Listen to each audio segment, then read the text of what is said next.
गरीब का प्यार, एक दर्द भरी प्रेम कहानी। गांव में एक बहुत ही मासूम, खूबसूरत और अच्छा लड़का रहता था जिसका नाम राहुल था। उसके परिवार में उसके माँ बाप, भाई बहन सभी थे, लेकिन दुख की बात यह थी कि उसके माँ बाप बहुत ही ज़्यादा गरीब थे।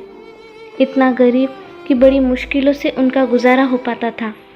लेकिन राहुल पढ़ने में बहुत तेज़ और समझदार था और वह गांव के सरकारी स्कूल में भी पढ़ता था। एक दिन की बात है, राहुल एक लड़की को देखते ही उससे प्यार हो गया। यानी उससे पहली नज़र में वो प्यार कर बैठा था। उसकी दिल की गहराइयों में वो लड़की पूरी तरह से उतर चुकी थी और उस लड़के का नाम कविता था। कविता एक अमीर घर की इकलौती लड़की थी। अब राहुल कविता को छुप छुप कर देखने लगा, लेकिन एक दिन कविता ने ऐसा करते उसे देख लिया, मगर कविता ने उसे कुछ भी न कहा क्योंकि राहुल था ही इतना मासूम। अब राहुल धीरे धीरे कविता के प्यार में इतना खो गया कि उसका न तो पढ़ाई में मन लगता था और न ही उसे खाने पीने का होश था। वह 24 घंटे ही उसी के ही प्यार में खोया रहता था। खैर, दिन तो जैसे तैसे उसका कट ही जाता था, मगर रात भर वह बिस्तर पर करवट बदलता रहता कि कब सुबह हो और उसकी एक झलक दिखे। अगर एक दिन भी वह लड़की उसे नज़र नहीं आती तो वह अकेले में जाकर रोने लगता था। धीरे धीरे उसका प्यार बढ़ता ही गया और उसने कविता से अपने प्यार का इजहार करने की कोशिश की, मगर कह नहीं पाया।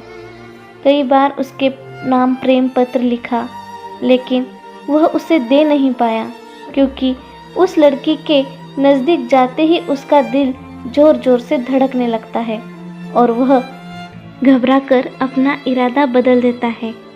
शायद उसके मन में एक डर था कि कहीं वह इनकार न कर दे या उससे नाराज़ न हो जाए। वह किसी भी कीमत पर कविता को खोना नहीं चाहता था। देखते ही देखते 3 साल बीत गए, मगर वह अपने प्यार का इजहार न कर सका। राहुल काफ़ी शर्मीला लड़का था, शायद इसीलिए वह अपने प्यार का इजहार नहीं कर पा रहा था। और वैसे भी वह लड़का गरीब और लड़की अमीर थी। शायद यही सोचकर उसकी अपने प्यार का इजहार करने की हिम्मत ही नहीं हुई, मगर उसका प्यार एकदम सच्चा और पवित्र था। उसने कभी भी उस लड़की के बारे में कभी गलत नहीं सोचा था। एक दिन कविता ने उसे रास्ते में ही रोककर पूछा कि तुम्हारा नाम राहुल है? उसने कहा, हाँ। अच्छा, तुम मुझे हमेशा ही दूर से क्यों देखते रहते हो? क्या तुम मुझसे कुछ कहना चाहते हो? इस बात से राहुल डर गया और बोलने में हड़बड़ाने लगा। तभी कविता बोली कि तुम बहुत मासूम और अच्छे भी हो। उस दिन शायद बात बन ही जाती, मगर राहुल उससे बात करने में बहुत ही ज़्यादा शर्मा रहा था। तो कविता ने कहा कि क्या तुम मुझसे दोस्ती करोगे? यह कहकर कविता ने अपना हाथ आगे बढ़ा दिया तो जल्दी से राहुल ने उसका हाथ अपने हाथ में लिया और कहा कि हाँ, मैं तुमसे दोस्ती करना चाहता हूँ। कविता के चेहरे से लग रहा था कि वो राहुल से पूरी तरह इम्प्रेस हो चुकी थी। अब वो दोनों ही एक दोस्त की तरह मिलने लगे और कविता को भी शायद उससे प्यार हो चुका था और वो भी राहुल के कुछ बोलने का इंतज़ार कर रही थी। राहुल को भी ये पता लग चुका था कि कविता अब पूरी तरह से उसकी दीवानी हो चुकी थी। बस उसे प्रपोज करने की ही देर थी। मतलब उन दोनों को ही एक दूसरे से बेहद प्यार हो चुका था। तभी एक दिन राहुल के पिताजी बहुत बीमार हो गए और वो वैसे भी अब काफ़ी बुजुर्ग हो चुके थे, इसलिए उनसे काम की कोई भी उम्मीद नहीं थी। राहुल के पिताजी की ही वजह से घर का सारा खर्च चलता था, लेकिन अब क्या होगा? राहुल की 2 जवान बहन भी थी जिनकी अब शादी भी करनी थी।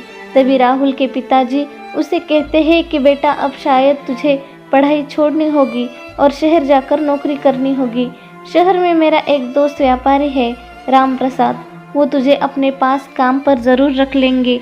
तू बस उसे मेरा नाम बता देना। मेरा नाम सुनते ही वो तुझे काम पर रख लेगा और तनख्वाह भी अच्छी दे देगा। परिवार को दुखी देखकर राहुल को शहर जाना ही पड़ा। राहुल अपने गरीब परिवार के लिए शहर कमाने तो चला गया, लेकिन अब उसका हाल जलबिन मछली की तरह हो गया। वह 21 साल का लड़का दिन भर काम करता और रात भर उस लड़की की याद में रोता रहता। ऐसे ही करीब 1.5 साल बीत गया। तभी एक दिन उसका दिल ऐसा उड़ा कि वह काम छोड़कर शहर से अपने गांव भाग आया। गांव आकर वह देखता है कि 10 दिनों के बाद कविता की तो शादी होने वाली थी और वो उस शादी से बहुत दुखी भी लग रही थी। तभी राहुल की माँ ने बताया कि तेरी एक दोस्त कविता कई बार अपने घर पर आई थी और वो बस तेरे ही बारे में पूछती थी। अब तो राहुल को ऐसा लग रहा था कि जैसे उसकी तो सारी दुनिया, सारी खुशियाँ ही उजड़ चुकी हो, लेकिन वह क्या करता। एक तरफ प्यार था और दूसरी तरफ गरीब परिवार था और उसके कंधे पर पूरी जिम्मेदारी भी थी।